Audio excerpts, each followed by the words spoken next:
Why did Abraha hate the Kaaba so much that he attacked it with an army of 60,000?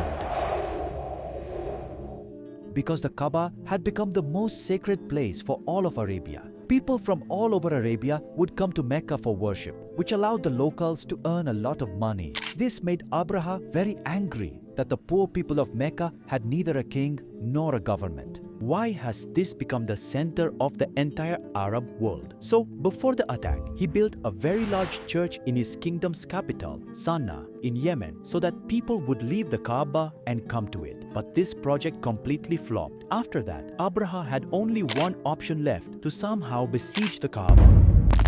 Abraha wasn't born in a noble family, but was a slave of a small businessman from a small town in the Roman Empire. The real issue was that the conflict between Yemen and Abyssinia had been going on for a long time because Yemen was dominated by Jews. All the Christians lived in Jewish and Habsha, so what was supposed to happen?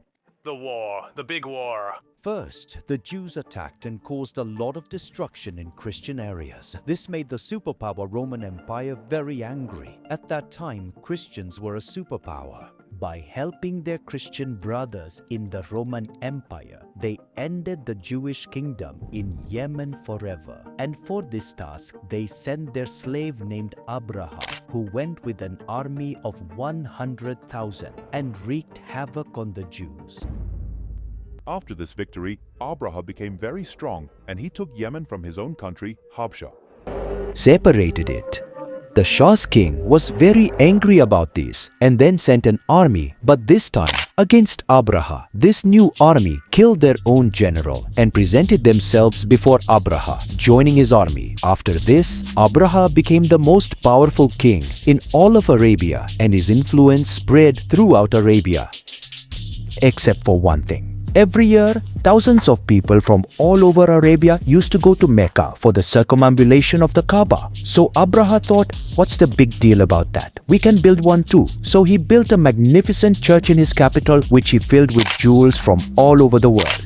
This building was the most beautiful and magnificent in all of Arabia. The Arabs had never seen anything like it before, but no one came to worship there and everyone continued to go to the old Kaaba. Even after spending so much and doing everything, when Abraha failed, he had only one option left, so he gathered an army of 60,000 people and attacked the Kaaba. The story we have told so far is not only in Islam but also written in history, which has been taken from ancient Arabic inscriptions. Among all these, Abraha was a very big king, but there is no mention of him going to Mecca. However, recent findings have uncovered some Jewish inscriptions that clearly state Abraha attacked a place where he was badly defeated. So now, even prominent historians are considering this as an attack on Mecca, in which Abraha took some elephants with him.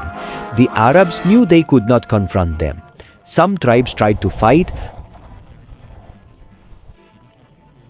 but Abraha told them he did not want any bloodshed. He only wanted to demolish the Kaaba so that people would leave it and come to his church. After plundering everything around, when he reached Mecca, he summoned their chief. So Abdul Muttalib came and said that you have seized some of my camels, please return them to me. Abraha laughed and said that I thought you would be a very brave person. You are worried about your camels. So Abdul Muttalib said that I am only the owner of my camels. The owner of this house knows and you know. But let me tell you this, until today. But I want to make it clear that up until this very day, no one has ever managed to inflict any damage upon this house. Allah.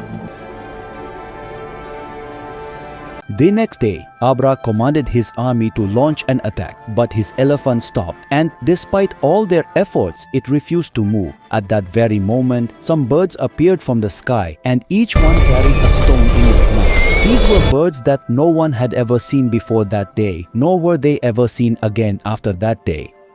And they were targeting and killing the people of Abraha's army. Many historians have now described this as an extreme, virulent form of smallpox, because as soon as a stone struck their bodies, they would scratch and scratch, tearing away their own flesh. So much so that for some, their very bones began to show. In this terrible state, the army fled back, and Abraha's 60,000 strong army was utterly annihilated. This victory of Makkah's Quraysh spread throughout all of Arabia, and the Quraysh emerged as the new rulers of the Arab lands. Following this event, millions of people from across Arabia began to arrive for the circumambulation of the Kaaba, and each year the Grand Ukaz fair started to be held in Makkah. The wealth of Makkah's people doubled, tripled, and began to soar to the skies. But in that very same year, quite suddenly one day, in Iran's largest temple, the fire that had been burning for centuries, it went out. And on that very same day, an orphan child was born in Mecca whose name was